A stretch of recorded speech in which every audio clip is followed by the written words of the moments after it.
Welcome to the basic training on a new communication tool for some CMS administration staff, Cisco Jabber. Cisco Jabber will allow those employees who have it to be able to communicate via instant messenger, phone, and video calls through your PC, laptop, iPhone, or iPad. Cisco Jabber is an easy way to keep up with your coworkers or employees. You will also be able to download the Jabber app for your iPhone and iPad. Let's click on the Cisco Jabber icon. Here is a box that says, "Sign me in when Cisco Jabber starts." Once we check this box, we will automatically be signed in when the computer restarts. There is a link under the sign-in called Advanced Settings. There is no need to click on it. All of your settings have already been configured. We will now sign in using our CMS username and password.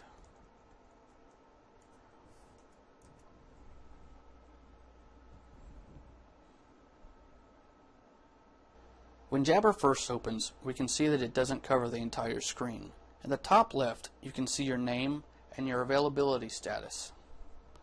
By clicking the down arrow by your name, you can change your availability status to a pre-made status. You can also create a custom status by clicking in the status bar and changing it manually.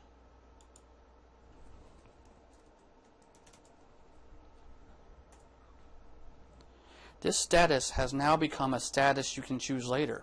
If you find you'll never need that custom status again and would like to delete it, it's very easy. Click on the down arrow again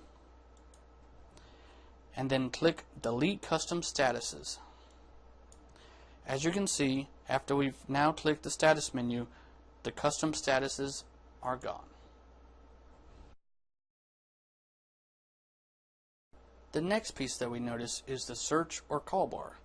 This is where you will be able to search for other Jabber users to instant message with or to call them via your PC. As I type in a name,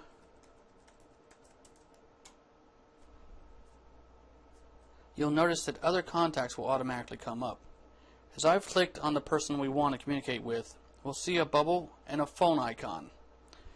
The bubble is if you would like to IM that person with Jabber. Not all employees can do IM because not all employees have Jabber. The phone icon will allow you to call that person via your PC. I then pick the contact I want to communicate with by double-clicking on that person's name.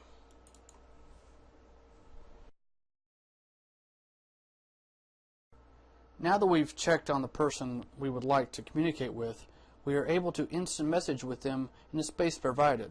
Instant messaging with Jabber gives us many options. We can send a quick screen capture by clicking on the dotted square with scissors icon and positioning our area that we'd like to send as if we're cropping a picture.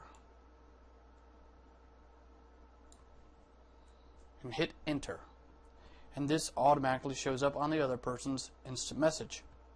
We are also able to attach a document and send it directly through the IM. We can do this by clicking the paperclip icon, then finding the file that we'd like to send.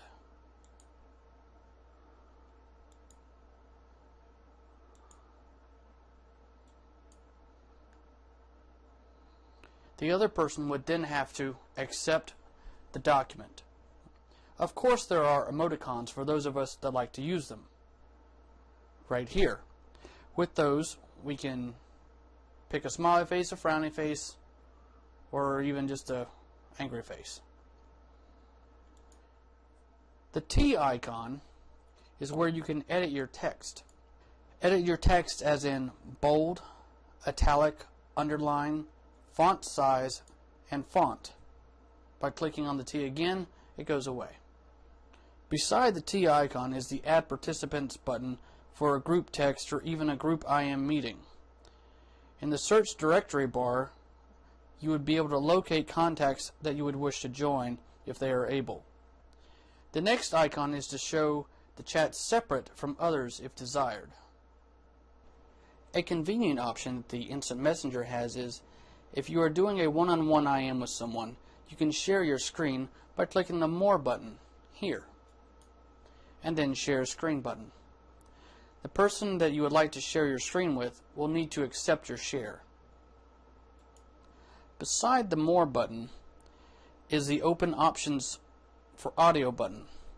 This gives you the option to designate the speakers, microphone, and alerts you would like to choose. After you've made your audio choice, click Apply and then OK. You will then be taken out of the Options menu. The next icon we see is the Call function, right here. If you are in a one-on-one IM with someone and feel it is necessary to speak to the person you're communicating with, you can click the phone icon and you will be able to video chat with that person if you and the other person both have cameras available. If there is no camera available, then it will appear like a regular phone call. I'm going to do it now.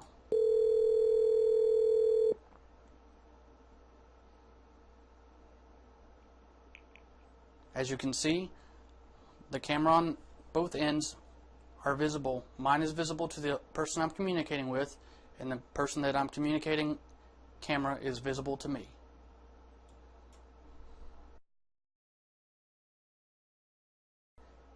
Under the search or call bar, we see that there are vertical options: contacts, recents, voice messages, and meetings. There is also an icon that looks like a monitor at the bottom left. Once your Jabber is set up, you'll be able to start adding in contacts that also have Jabber. This will give you the ability to know if the other person you would like to communicate with is available for communication with you, as we have previously gone over. You'll be able to click on your contact's name and then IM or call that person. Once you have added a contact, you'll be able to add that contact to a group that you have created. Adding a contact's easy. Let's begin by going to the gear icon under the X button and clicking on File, then New, and then Company Contact. After we do this, you'll see the Add Contacts menu pop up. In the search bar, we can type an employee's name that we need to communicate with on a regular basis. I'm going to do that now.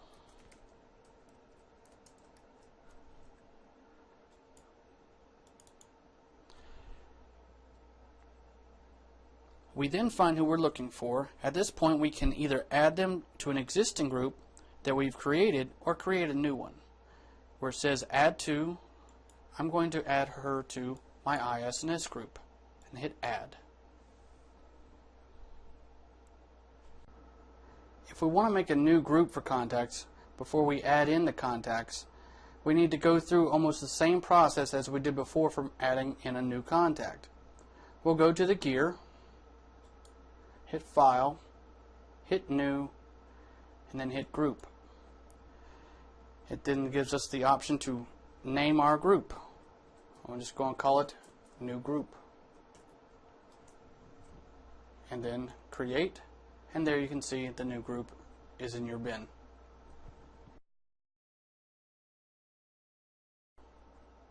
At the Recents icon here, we are able to see who and when someone has called our voice over IP phone number. If the name or number is in red, this indicates that it was a missed call, as in right here. To the right of the name or number is the time of the call. If we hover over the call, we see a green phone icon appear, like this.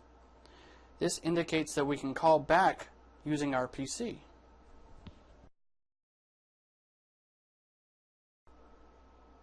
On the voice messages icon here that looks like a tape, we are able to see who has called and left us a message. Beside the name or number to the right is the day and time of the call. Under the name or number, we are able to see the duration of the message. When you're ready to hear the message, you will press the play button here to the right of the day and time indicators. Hey, Mr. Hardis, this is the Time Warner Cable Business Clinic. Underneath your voice messages is the Call Voicemail button here. If we click on this button, we can manually go through the voicemail messages and settings in the Jabber program. Now we've come to the Meetings tab on the left of the vertical design. This button here shows all of our meetings scheduled for the day from our Outlook calendar. Lastly, we've come to this bottom icon here that looks like a computer monitor. If we click on this, it shows us a little menu that says, use my computer for calls, use my phone for calls, or forward calls to. If we're using Cisco Jabber, we're going to use my computer for calls. Thank you for watching this basic tutorial on the CMS Cisco Jabber. If you have any further questions, you can contact the help desk at 980-343-5736. Thank you.